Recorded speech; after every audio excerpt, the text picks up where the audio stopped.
Hi, my name is Samuel, but Sam is fine. I've been working for the last couple of months as a web developer, and recently I had gotten a raise. This would allow me to move on from my parents' house, in which this situation was just unbearable.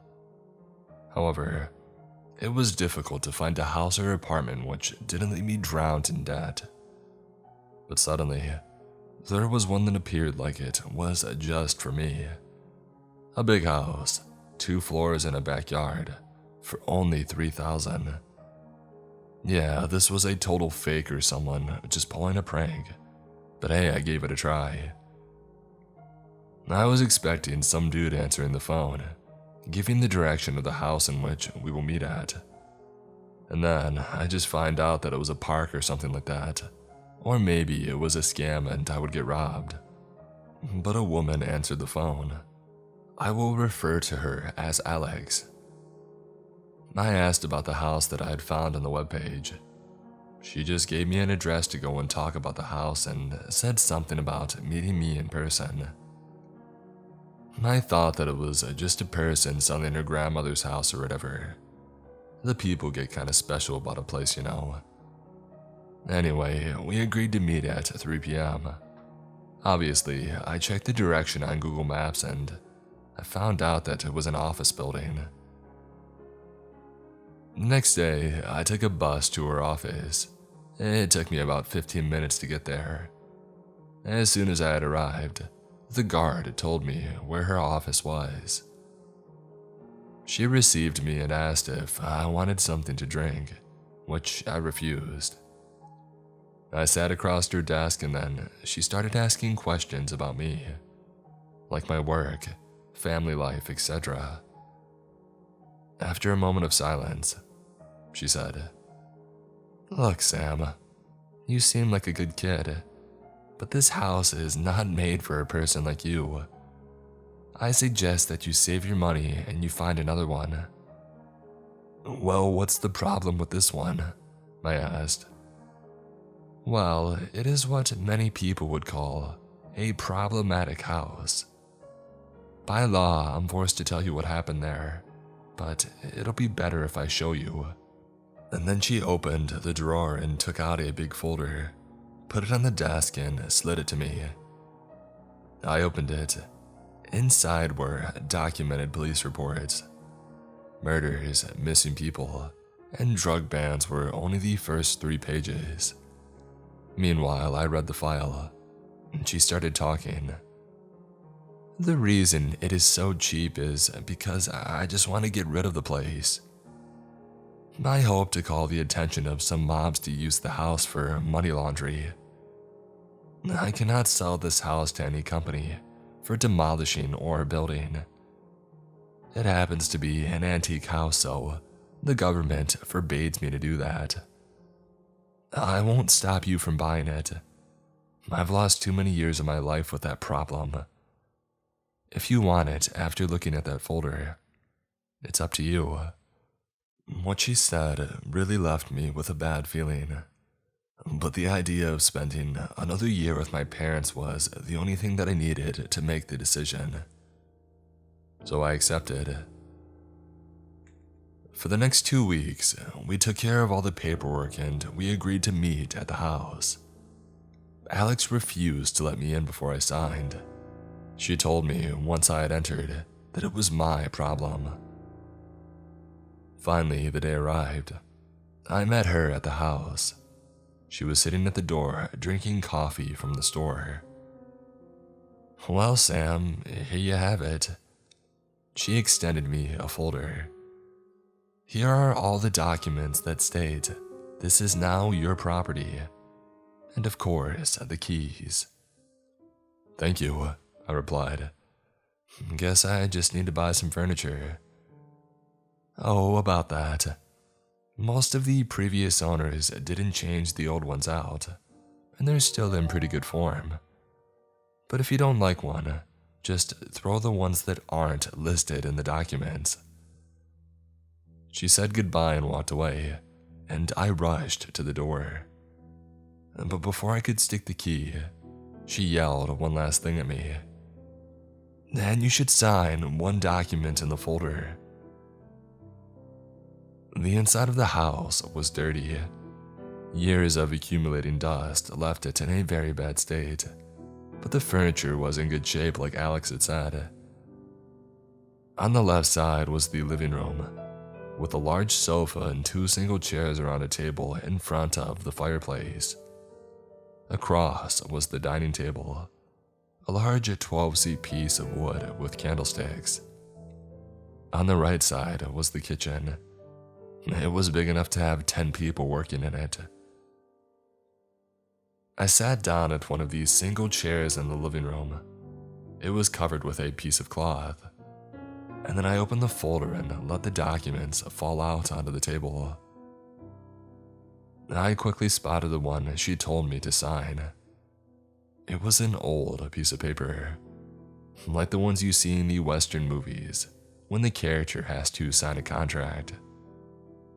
I signed above the bottom line with my name on it.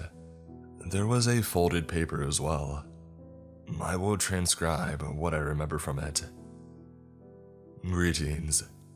If you are reading this, it's because you are the new owner of the property. I'm sorry to tell you that this is not a welcome letter to tell you about how great your life will be at this house. It's a guide to keep you alive in this horrible place. This is a formality between the owners of this house if you decide to sell it after handing this paper to the next owner. There are some rules that you need to follow, and the consequences of breaking these rules are quite high. But I assure you that if you follow them, there is nothing to worry about. Let's get right to it. Rule number 1. The butler and the dog. Now, this is more of a presentation than a rule. In the living room, you should find a silver bell. Ringing it will call the butler of the house. Refer to him as Mr. Bach. He will do anything you ask as long as it is related to house maintenance. He will not ask any money for it. However, he might request an object every other month. Give it to him. If you do not, nothing bad will happen, but he will not attend your call again after that. On the other hand, the canine is a Saint Bernard. You may give it any name that you want. Whisper and he will come to you. It is important to know that these two entities do not go along, and if I got to choose, I would go for the canine. Rule number 2. The guests. There is a chance that unexpected guests come to the house. You can open the door and talk to them. However, it is forbidden to bring them into the house. Just let pass the ones you would expected to visit. If you break this rule, go out of the house and never return. Now it is under their power. Sometimes you might find them already inside of the house. You can also engage in conversation with them. If you want to end the talk, or if they stare at you without blinking for more than a minute, call Mr. Bach and tell him that the guest may leave the house. Let him handle it and do not look. It can be gross. Rule number 3. The stairs. It takes 12 steps to get to the second floor. Keep that number in mind. If you count 14, keep going normally until 20, and the 21st will be the second floor. However, if you do not reach it at that one, run. We have not to know the first person who can tell us what happens if that catches you. It devours them. After 50 steps, you will find the second floor. Keep running through the hall and do not enter or look into the rooms. Jump at the end through the window. Rule number 4. The bathroom. It is in the front of the main bedroom on the second floor. The one on the first floor is safe. Knock on the door every time you want to enter the room. If a lady named Madeline answers, wait 5 minutes and then enter normally. But if any male voice answers, call Mr. Bach. If no one answers, you may enter. Check the water in the sink. If the color is normal, do what you need. If red, break the mirror and open a little cut in your hand, and then put it under the stream until it is normal again. If a minute passes and it is still red, go out and wait 1 hour to try again. If green, fill up the bathtub, immerse yourself completely, and wait until it empties. Then you might proceed. Rule number 5. The basement. If any of your belongings are lost, you will find them in the basement. Do not go alone and without any light source. Call the dog. Once there, you will find a great dark spot on one of the walls. Order the dog to search your item in the dark and wait for him. If any other dog comes out, kill it. If the canine does not come back in 5 minutes, go out of the basement and try again the next day. Do not worry about the dog. Rule number 6. The study room. It is the first door after the stairs on the second floor. Inside, you will find a great library. Enjoy any book of your choice or use it as a workspace. If any of the books fall off of the shelf on its own, take it and read it until it closes by itself, and then put it back on the shelf. Do not refuse to read it. Neither take away or look despite whatever you hear or see. It'll take an offense to it. Also, wear a watch with the current time and check if the one in there has the same time as yours. Do not leave until they match. Rule number 7. The backyard. After 5 p.m., there is no one in the backyard. There is nothing happening in the backyard. You do not hear anything coming from the backyard. Rule number 8. The main bedroom. This is the only safe place on the second floor. Do not be outside of this room from 11 p.m. to 6 a.m. If you happen to be outside, I hope they do not find you. Sleep with the dog if that helps. Rule number 9. The house. As long as your expected guests are on the first floor, there will not be any danger at all. But get used to the fact that they forget about the dog or the butler. And last but not least, do not leave the house for more than a month. Sincerely, Arthur V., December of 1809. I've heard of stories like these for some time now, where there's a strange list of rules that you have to follow. So, initially, I thought Alex was just trying to play a prank on me or make fun of me. This made me laugh and it kept me entertained for a few minutes. Anyway, once I got settled, I decided to explore the second floor to see what was there. It was honestly great to have a new house. While going up, I took my phone out and opened up a chat with my best friend. We needed to break the house in and throw a party. I was so distracted that it took me some seconds to notice that I should have reached the second floor some steps before.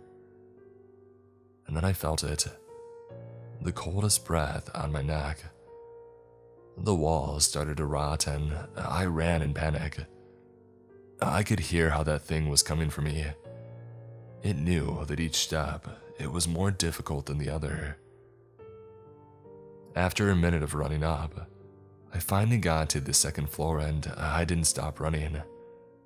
My first thought was to enter a room and hide, so I stopped at the first one on the left. The door was wide open. Inside was a man tied to an electric chair. He yelled out for help, but suddenly, the chair turned on, and I ran away and booked it out of there. Those screams that I heard were not coming from a human. It felt like the hall stretched on and on forever, like it was much longer than normal. But I finally reached the window, and I jumped through it without thinking. For what felt like about 5 minutes, it could have been longer, I fell through a void where all sounds and senses faded away. And then I landed on the couch back on the first floor, nearly having a panic attack. I took the keys and left the house, and I ran all the way back home to my parents' house. It's much later now, and I'm back in my room at my parents' house. I tried to call Alex, but she didn't pick up. Guys, I don't know what to do. Should I go back, or should I just count the money as a loss?